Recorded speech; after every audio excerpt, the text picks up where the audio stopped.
All right, hey everybody. I'm just kind of adjusting here. This is my little makeshift home studio on the floor of my living room. I'm Katie Del Rocco. Hello. If you are from the Harpeth Church, thanks for joining. I'm excited to get prepared for this show together 7 days before the performance, sharing with you the 7 stories of the women that I'll be presenting in Last Nights of the King a week from now. So let's get started. Woman number 1, the first woman that you will see in the show, is Abishag. And she's our youngest, so she's probably the same age as many of you. I place her at 16, but we don't really know her age. She is from Shunam, which is a small little town in the tribe of Issachar in their territory.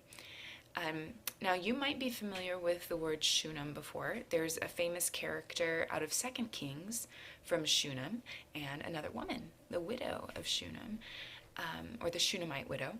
And she is the one who asked her husband, hey, let's make a nice guest room for Elisha, the prophet, when he comes by so he can stay here. And then he ends up giving them a promise that they would bear a child, and they do, and then the child dies, and she travels to see Elisha, and he ends up coming and healing the boy. So not that Shunammite, but that's a great story too.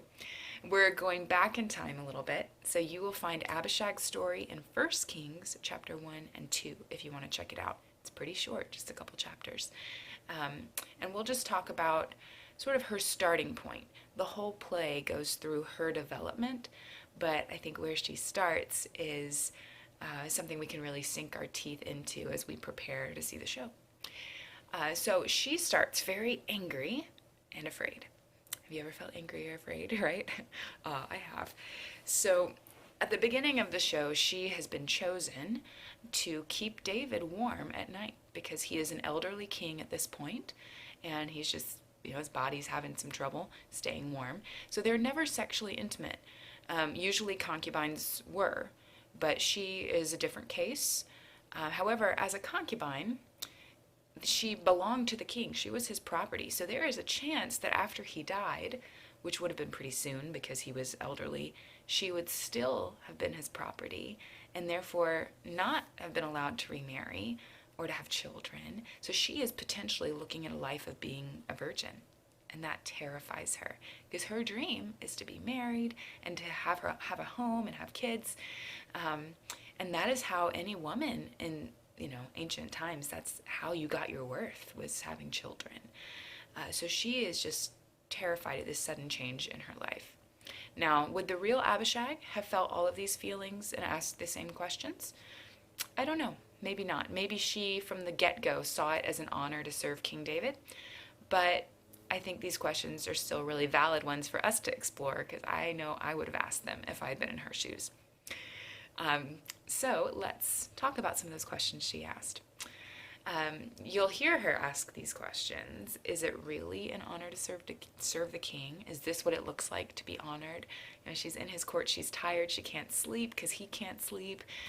She's doing laundry as well. Have you all ever been with the elderly? They're wonderful. But when you're a caretaker, it's hard work. You're having to help people in and out of bed. You're getting them things they need. Tough stuff. So anyway, that's what she's going through. We have a difference between what she expects and then what reality is. So here's a point to think about. Anything in your life right now that is not going as you expected it? Maybe school is more challenging, or there's a person you like and they don't like you back, or something with your family that you want to be the case and it's not that way. There's so many things that we want to be our reality and then they're not. How do we approach those situations? Do they make us angry? Are we confused? How do we deal with those questions? They might leave us feeling like, okay, does God see me? Does he care? What's going on? Perhaps, here's what Abishag discovers, perhaps we've been put into those situations to get an opportunity to go deeper with God. Maybe God wants to teach us something and show us more of who he really is. Maybe our vision of how our life should go is really small-minded, and there's something more. So if you have an obstacle right now or something that is not what you wanted it to be, I would like to give it a challenge to look at that as an opportunity. So I'll tell you a quick story from my past. When I was in 7th grade, as some of you might be, I was at the end of 7th grade. I had a back problem, like suddenly overnight. I went to a sleepover party. We slept on the floor. I woke up the next morning. I couldn't touch my toes and my back hurt. And it kept getting worse day by day.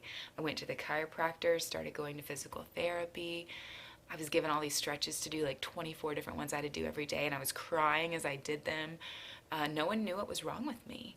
I started to go to the doctor to get x-rays and bone scans. Eventually, I was able to get an MRI, and that's what finally showed that I had a herniated disc. So in layman's terms, a herniated disc is when that sac between your vertebrae kind of breaks, and some of that fluid inside comes out and dries, and then that irritated my nerves. So this is in my lower back, so all these nerves going down my legs were like on fire. I couldn't sleep. I was in pain all the time. I had to get special permission to get out of class and walk because I couldn't sit for very long. I mean, it took me so long just to get in a comfortable position to fall asleep. I cried and cried. I had so many pity parties. It was pathetic. I trusted the whole time that God was teaching me something, so I'm grateful for that. Like, I knew, okay, I have to learn something out of this, but I was really afraid that I would be in that pain for the rest of my life. And it was right before Christmas, so I spent Christmas in great pain the entire day, and that went on for 3 years. And it finally healed.